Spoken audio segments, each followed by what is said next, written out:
그동안 잘 지냈나요? 우리 예배드리기 앞서서 4가지만 함께 준비하도록 해요. 첫 번째, 성경책. 두 번째, 조용한 장소. 세 번째, 바른 자세. 네 번째, 경건한 마음. 모두 다 준비된 친구들은 함께 예배드리도록 하겠습니다. 우리 다 같이 사도신경하심으로 신앙 고백하도록 하겠습니다. 나는 전능하신 아버지 하나님, 천재 창조주를 믿습니다. 나는 그의 유일하신 아들, 우리 주 예수 그리스도를 믿습니다. 그는 성령으로 잉태되어 동정녀 마리아에게서 나오시고 본디오 빌라도에게 고난을 받아 십자가에 못 박혀 죽으시고 장사된 지 사흘 만에 죽은 자 가운데서 다시 살아나셨으며 하늘에 오르시어 전능하신 아버지 하나님 우편에 앉아 계시다가 거기로부터 살아있는 자와 죽은 자를 심판하러 오십니다. 나는 성령을 믿으며 거룩한 공교회와 성도의 규제와 죄를 용서받는 것과 몸의 부활과 영생을 믿습니다. 아멘.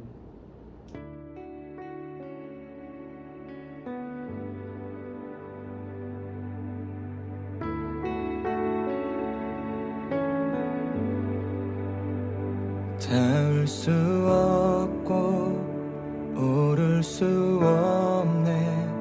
사망의 권세 놓인 우리 절망 가운데 하늘을 보며 주의 이름 나 부를 때 어둠을 뚫고 주님의 사랑 내 영혼을 비추시네.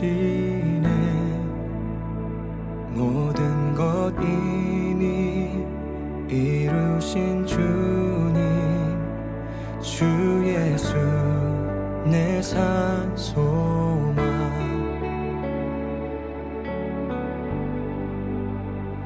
위대한 자비 경험 못하며 한없는 은혜 교연 못해. 내 죄와 수치 지기 위하여 땅 위에 주셨네. 주의 십자가 날 구원하사 왕의 자녀 삼으셨네. 나는 영원히 주님의 소유, 주 예수 내 산 소망. 할렐루야 주의 이름 찬양해. 내게 자유 주셨네. 죄의 저주 끊으신 구원의 주 그 이름 주 예수 내 산 소망. 할렐루야 주의 이름 찬양해. 할렐루야 내게 자유 주셨네. 죄의 저주 끊으신 구원의 주 그 이름 주 예수 내 산 소망.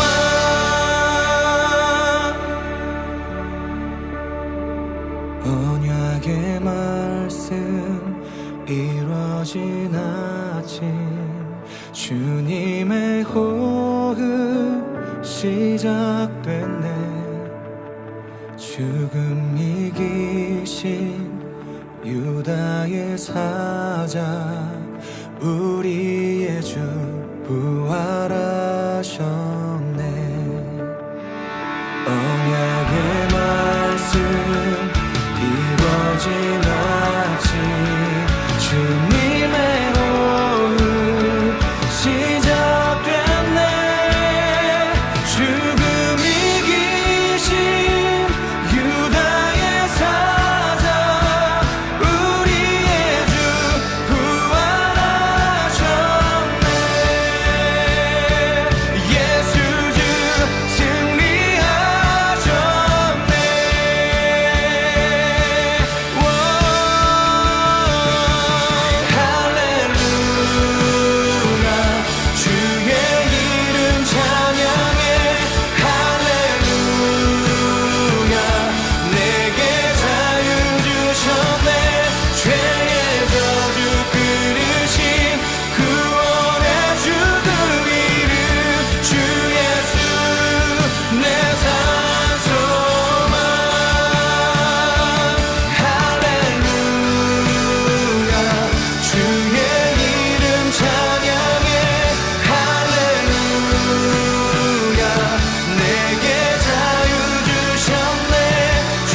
하나님께서 우리에게 허락해 주신 말씀은 베드로전서 1장 3절에서 7절 말씀입니다. 베드로전서 1장 3절에서 7절 말씀입니다. 하나님의 말씀을 경청하십시오. 우리 주 예수 그리스도의 아버지 하나님을 찬송하리로다. 그의 많으신 긍휼대로 예수 그리스도를 죽은 자 가운데서 부활하게 하심으로 말미암아 우리를 거듭나게 하사 산 소망이 있게 하시며 썩지 않고 더럽지 않고 쇠하지 아니하는 유업을 있게 하시나니 곧 너희를 위하여 하늘에 간직하신 것이라. 너희는 말세에 나타내기로 예비하신 구원을 얻기 위하여 믿음으로 말미암아 하나님의 능력으로 보호하심을 받았느니라. 그러므로 너희가 이제 여러 가지 시험으로 말미암아 잠깐 근심하게 되지 않을 수 없으나 오히려 크게 기뻐하는도다. 너희 믿음의 확실함은 불로 연단하여도 없어질 금보다 더 귀하여 예수 그리스도께서 나타내실 때에 칭찬과 영광과 존귀를 얻게 할 것이니라. 이것은 하나님의 말씀입니다. 아멘. 오늘도 예배의 자리에 나온 우리 중등부 친구들을 환영하고 축복합니다. 오늘도 말씀을 통해서 우리 중등부 친구들에게 주님의 자녀로 살아갈 힘과 용기를 얻어갈 수 있는 귀한 시간이 되기를 바랍니다. 우리 중등부 친구들, 독일이라는 나라를 알고 있죠? 독일은 어디에 있는 나라죠? 네, 맞아요. 유럽에 있는 나라입니다. 독일 하면 떠오르는 것이 뭐 이것저것 이렇게 있을 수 있지만 전 세계가 기억하는 독일의 한 가지 치명적인 실수가, 잘못이 있습니다. 그게 뭘까요? 네, 맞습니다. 바로 제2차 세계대전을 일으켰다라는 것이죠. 그 당시의 일화 중에 짧은 것 하나를 제가 지금 소개해 보려고 합니다. 독일에서 태어난 베르너 렘케라는 사람이 있었습니다. 그는 유년 시절에 제2차 세계대전을 겪었는데 연합군이 진격해 오는 바람에 온 가족이 피난길에 올라야 했습니다. 그들은 내일을 기약할 수 없는 심정으로 짐을 꾸린 뒤에 마지막으로 정든 집을 한번 둘러보았습니다. 그런데 그때 큰 아들이 잠깐만이라고 하더니 피아노 앞으로 달려갔습니다. 가족이 함께 모여 웃고 찬양하던 피아노 앞에 앉아 그들이 늘 즐겨 부르던 예부터 도움되시고 라는 찬송가를 연주하기 시작했습니다. 이 찬송 가사 가운데 하나님을 가리켜 내 소망 되신 주라고 고백하는 부분이 나오는데요. 그 부분을 부르며 그들은 하나님이 정말 그들의 소망이 되신다라는 그런 격려를 받고 담대함과 평안함으로 피난길에 올랐다고 합니다. 렘케 가족은 피난길에 오르면서도 하나님의 손을 놓지 않았습니다. 그들은 하나님과 삶의 경주를 함께 달려갔습니다. 때문에 그들의 마음은 아주 평안했다고 합니다. 성경은 소망을 영혼의 닻이라고 말을 합니다. 닷은 배를 안정시키는 역할을 합니다. 영혼이 떠내려가지 않도록 꽉 붙들어 주는 것입니다. 닻이 없는 배는 바람과 물결에 좌우될 수밖에 없습니다. 마찬가지로 우리의 영혼도 중심을 잡아주는 닻이 없으면 예측 불가능한 인생의 기후로 인해 왔다 갔다 할 수밖에 없습니다. 하나님 앞에서 소망을 품으면 그분과 하나로 묶이게 돼서 삶의 경주를 달려갈 수 있는 새 힘을 얻게 됩니다.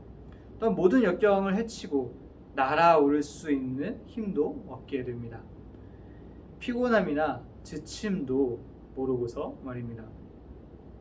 오늘 말씀을 보면 산 소망에 대해서 이야기를 하고 있습니다. 하나님께서는 우리에게 산 소망을 하나 주셨는데요. 바로 예수 그리스도입니다. 함께 3절 말씀을 읽어보도록 하겠습니다. 3절 말씀 함께 읽겠습니다. 우리 주 예수 그리스도의 아버지 하나님을 찬송하리로다. 그의 많으신 긍휼대로 예수 그리스도를 죽은 자 가운데서 부활하게 하심으로 말미암아 우리를 거듭나게 하사 산 소망이 있게 하시며, 예수님께서 우리의 산 소망이 되실 수 있는 이유는 죽은 자 가운데에서 다시 부활하셨기 때문입니다. 만약 예수님께서 십자가에 달려 죽으시고 부활하시지 못하셨다면, 다시 살아나시지 못하셨다면 어땠을까요? 죽음의 권세를 이기지 못하고 그대로 끝나버린 거라고 말을 할 수 있을 것입니다. 그렇다면 예수님께서 우리의 산 소망이 되실 수는 없겠죠. 예수님께서 우리의 산 소망이 되신 이유는 우리의 죄를 지고 십자가에 달려 죽으셨지만 그 죄와 사망의 권세를 이겨내고 다시금 부활하셨기 때문입니다. 그렇기에 예수님께서 우리의 산 소망이 되시는 것을 우리는 볼 수 있습니다. 사람은 누구나 소망을 필요로 하며 또 소망을 가지고 살아갑니다. 만약에 이 땅 위에 살아갈 소망이 남아있지 않다면 그 사람은 삶을 포기하고 마구잡이로 살아가거나 자살을 하려고 할지도 모릅니다. 그 이유는 그 사람에게는 더 이상 바라보면서 살아갈 무언가가 없기 때문이죠. 그렇게 사람에게는 반드시 붙잡고 살아갈 소망이 필요합니다. 그리고 많은 사람들은 그 소망을 이 땅에서 찾으려고 노력합니다. 이 땅에서는 우리들이 소망의 대상으로 삼고 싶은 것이 아주 굉장히 너무나도 많이 있습니다. 돈, 인기, 명예, 권력, 쾌락, 사람, 그 외에도 여러 가지 많은 것들이 있을 수 있겠죠. 하지만 그런 모든 것들은 언젠가 없어지고 마는 덧없는 죽은 소망에 불과합니다. 진짜 산 소망은 오직 하나님께로부터만 나옵니다. 예수님께서 산 소망이시기 때문입니다. 또한 산 소망은 미래에 일어날 일에 대해서만 이야기하는 것이 아닙니다. 우리가 구원을 얻고 영생에 들어가는 것은 그리스도를 믿고 하나님의 공동체에 참여할 때부터 시작이 됩니다. 다시 말하면 이미 우리 중등부 친구들은 구원을 얻었고 영생을 얻었다, 영생에 들어갔다 라고 할 수 있다는 것이죠. 왜요? 이미 예수님을 우리가 믿고 하나님의 공동체로 모인 바로 이곳 교회 가운데에서 우리가 함께 모여 예배하고 있기 때문에 그렇습니다. 거듭나다 라는 것은 다시 새로 태어나게 하다 라는 것을 의미합니다. 새로운 출생과 함께 우리는 죄에 대해서 죽게 되고 새로운 시작과 함께 하나님과 함께 살게 되는 것입니다. 그렇기에 우리는 이 땅에서의 삶이 전부가 아니라는 것을 기억하고 산 소망이신 그리스도를 끝까지 붙잡아야 합니다. 우리의 소망이 산 소망인 이유는 그리스도께서 살아계시기 때문입니다. 죽은 자 가운데서 부활하심으로써 그리스도는 우리가 부활하는 데 필요한 능력을 가능하게 하셨습니다. 그리스도의 부활은 결국 우리 역시도 죽은 자들 가운데에서 부활할 것이라는 것을 확신케 하는 것입니다.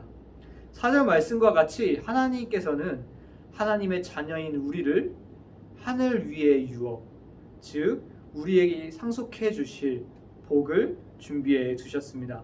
그것은 방금 전에 이야기했던 돈이나 명예나 권력, 인기, 쾌락, 사랑 등과 같은 이런 썩어 없어져 버리고 또 더럽혀지고 쇠해버릴 그런 것들과는 전혀 다른 것을 말합니다. 이 땅에 있는 죽은 소망들을 붙잡고 살아가는 사람들은 결국 끝에 가서는 다시금 절망할 수밖에 없습니다. 그 소망은 가짜이기 때문이죠. 하지만 우리들이 붙잡고 살아가는 하늘 위의 소망은 영원합니다. 하나님께서 준비하신 복들은 절대 사라지지 않고 썩거나 더럽혀지지 않습니다. 소망이라는 것은 이렇게 영원한 것들, 영원히 있을 수 있는 것에 두어야 하지 않을까요? 우리가 계속해서 붙잡고 있을 수 있는 것들, 평생을 붙잡고 살아가도 후회하지 않을 수 있는, 절망하지 않을 수 있는 것들에 소망을 두어야 한다는 것입니다. 뿐만 아니라 5절 말씀을 보면 하나님께서는 믿는 자녀들을 구원하시기 위하여 하나님의 능력으로 보호하신다라고 말을 하고 계십니다. 약육강식이라는 말이 있습니다. 약한 자는 강한 자들의 먹이가 된다는 뜻으로 강한 자는 약한 자를 희생시켜서 번영하거나 또는 약한 자는 강한 자에게 멸망한다는 뜻으로 이르는 말입니다. 이것은 우리 사람들의 경우에도 크게 달라지지 않습니다. 현재 우리 사회는 부익부 빈익빈이 계속해서 더 심해지고 있습니다. 가진 자는 더욱더 많은 것들을 가지게 되고 또 가지려고 하면서 살아가고요. 가지지 못한 자는 계속해서 더 없는 삶, 더 가난한 삶에 찌들어버린 그런 삶을 살아가며 허덕이고 있습니다. 금수저와 흙수저 등과 같은 말들이 유행을 하게 된 것도 이러한 것을 보여주는 것이라고 할 수 있을 것입니다. 물론 사회에서 법과 제도를 통해 나름대로 어려운 사람들을 도와주기 위해서 노력하고 있지만 그게 잘 이루어지고 있다고는 볼 수 없습니다. 강자들이 계속해서 자신의 욕심을 채우기 위해서 그런 모습들을, 그런 도움들을 쉽사리 두고만 보고 있지는 않기 때문입니다. 하지만 하나님께서는 이런 모든 것들을 초월해서 하나님의 능력으로 우리를 보호해 주시겠다고 말씀하십니다. 우리가 하나님을 믿는 하나님의 자녀이기 때문입니다. 하나님을 믿는 믿음만으로 우리는 하나님의 보호를 받는 자녀로서 세상을 살아갈 수 있습니다. 세상에서 말하는 약육강식의 논리가 아니라 약한 자를 들어 쓰시는, 강하게 만드시는 하나님의 은혜를 경험할 수 있습니다. 다윗이 골리앗을 쓰러뜨렸을 때 다윗은 훈련받은 군인이 아니었습니다. 그렇다고 해서 다윗이 체격이 이렇게 좋았다거나 선천적으로 신체 능력이 막 뛰어나고 우수했던 것도 아닙니다. 그는 그저 양을 치는 목동이었습니다. 그런 다윗이 훈련된 군인도 이길 수 없었던, 골리앗을 쓰러뜨릴 수 있었던 이유는 하나님께서 다윗과 함께 하시고 그를 보호하셨기 때문입니다. 물론 그렇다고 해서 우리 삶이 완전히 행복하고 평화롭기만 할 수는 없습니다. 함께 6절에서 7절 말씀을 큰 소리로 읽어보겠습니다. 그러므로 너희가 이제 여러 가지 시험으로 말미암아 잠깐 근심하게 되지 않을 수 없으나 오히려 크게 기뻐하는도다.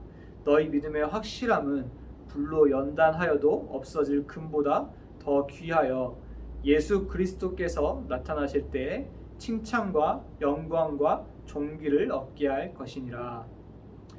당시 그리스도인들은 4가지 정도의 이유로 핍박을 당하는 상황이었습니다. 먼저 첫 번째는 황제 섬기기를 거부하면서 반역자로 찍히게 되었기 때문입니다. 두 번째는 그리스도인들이 이방 신당들에서 제사 드리기를 거부했는데요. 이로 인해서 그리스도인들이 있는 곳에서는 언제나 제사와 관련된 돈이 되는 그런 사업들이 모두 다 어려움을 겪게 되었습니다. 셋째, 그리스도인들은 로마가 가지고 있는 자아나 권력이나 정복에 대한 이상과 생각들을 지지하지 않았고, 반대로 로마인들은 그리스도인들의 자기 희생 또 봉사, 섬김과 같은 이러한 사상들을 경멸했다는 것입니다. 마지막 네 번째로 그리스도인들은 이방 문화의 엄청난 부도덕성을 드러내고 이것을 폭로했고, 또 이것을 자신들은 받아들이지 않겠다라고 거절했기 때문입니다. 슬픔과 고난은 아무런 이유 없이 일어나지 않습니다. 때로는 고난이나 슬픔이 우리에게는 분명히 잘 왜 일어나는지 보이지 않아도 하나님께서는 우리를 단련시키시는 계획하심 속에 있다는 것을 알아야 합니다.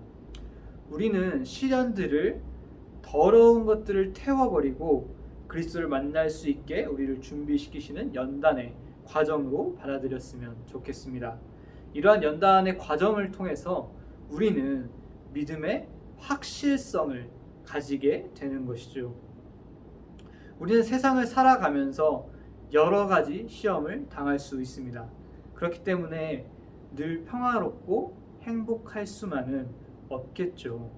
분명 근심하기도 하고 걱정하는 일들도 많이 있을 것입니다. 그러나 그것은 6절 말씀과 같이 잠깐, 아주 잠깐인 것이지 그 근심이 계속 가지는 않을 것입니다. 그리고 그러한 근심이 찾아온다면 오히려 우리는 그 근심으로 말미암아 굉장히 기뻐해야 합니다. 왜냐하면 그 잠깐의 근심이 있는 상황을 우리가 이겨낸다면 7절 말씀처럼 우리의 믿음이 확실함을 하나님 앞에 증명해 보이는 것이 되기 때문입니다. 그렇다면 하나님께서는 칭찬과 영광과 존귀를 우리에게 허락해 주실 것입니다. 이것은 금보다도 더 귀하며 그 어떠한 것으로도 비교할 수 없는 가치를 가지고 있습니다. 우리는 살아가면서 분명 어려운 가운데 마주할 일들이 생깁니다. 그 가운데 믿음이 흔들릴 때도 있을 것입니다. 그러나 분명히 기억해야 할 것은 그 어려움은 잠깐 스쳐 지나가는 것이라는 것입니다. 산소망이신 예수님께서 우리와 함께 하시며 또 하나님께서 우리를 보호하시기에 우리가 두려워할 것은 아무것도 없습니다. 오히려 하나님께서 우리에게 허락하실 또 우리 가운데 내려주실 하늘의 복과 영광과 존귀를 우리는 기억하면서 담대하게 우리의 믿음을 잘 지켜내서 정금과 같이 연단된 믿음을 소유하는 우리 중등부 친구들 모두가 될 수 있기를 주님의 이름으로 간절히 축복하고 소망합니다. 함께 기도하겠습니다. 사랑이 많으신 아버지 하나님, 저희들의 삶 가운데에서 그 주님의 은혜로 말미암아 하나님의 크신 사랑으로 말미암아 우리의 연약한 가운데에서도 수많은 고통과 고난 가운데에서도 환난 가운데에서도 우리가 건짐을 받고 또 구원을 받음을 주님 앞에 고백합니다. 주님, 우리는 그럴 자격도 없고 정말 선한 것 하나 없는 정말 불쌍한 그런 자녀들이지만 하나님께서 그런 우리를 가엾이 여기시고 긍휼히 여기시고 사랑해 주셔서 하나님의 자녀 삼아 주셨고 정말 우리들의 그 연약함을 우리들의 강함으로 바꾸시고 그 연단의 과정들을 통해서 우리의 믿음이 주님 안에서 더욱더 성장케 하시니 너무나도 감사합니다. 하나님 아버지, 우리들의 산 소망이 되시는 예수 그리스도를 우리들이 늘 기억하며 살아가게 하여 주시옵소서. 언제 어디서 무엇을 하든지 늘 하나님을 바라보게 하시고 그 하나님 안에서 우리 가운데 허락해 주시고 부어 주시는 그 소망을 우리들이 붙잡기 원합니다. 세상에는 수많은 것들이 우리에게 유혹을 하면서 그것이 참 소망인 것처럼 진짜인 것처럼 그렇게 이야기하고 속삭이지만 아버지 하나님, 세상에서 보여주는 그러한 거짓된 소망에 속지 않게 하시고 정말 우리들 가운데 오직 하나뿐이신 산 소망 되시는 예수 그리스도를 우리들이 붙잡고 살아갈 수 있게 해 주시옵소서. 결국에는 헛되고 썩어 없어지고 쇠하여 버릴 세상적인 그러한 소망들에 우리가 기대지 않게 하시고 오직 영원히 우리 가운데 함께 하시며 우리 가운데 복을 허락해 주실 그 예수 그리스도 한 분만을 우리가 붙잡고 살아갈 수 있게 하여 주시옵소서. 감사드리며 예수님의 이름으로 기도드렸습니다. 아멘. 참 사랑하는 하나님 아버지, 오늘 우리의 예배를 받아주셔서 감사합니다. 사랑하는 모든 다음 세대가 하나님의 이름만을 높여드리며 하나님과 동행하며 이번 한 주간도 주님과 함께 살아갈 수 있도록 도와주시옵소서. 하나님의 보호하심이 다음 세대의 모든 사람들에게 임하게 주님 도와주시옵소서. 이제는 우리를 위하여 십자가를 지시고 부활하신 예수 그리스도의 은혜와 하나님 아버지의 끝없는 사랑과 성령님의 교통하심이 하나님의 말씀대로 살아가며 하나님의 뜻을 분별하며 살아가기를 소원하는 모든 다음 세대 위에, 광주시일교회 위에, 나라와 민족 위에 지금부터 영원까지 함께 하시기를 간절히 축원하옵나이다. 아멘.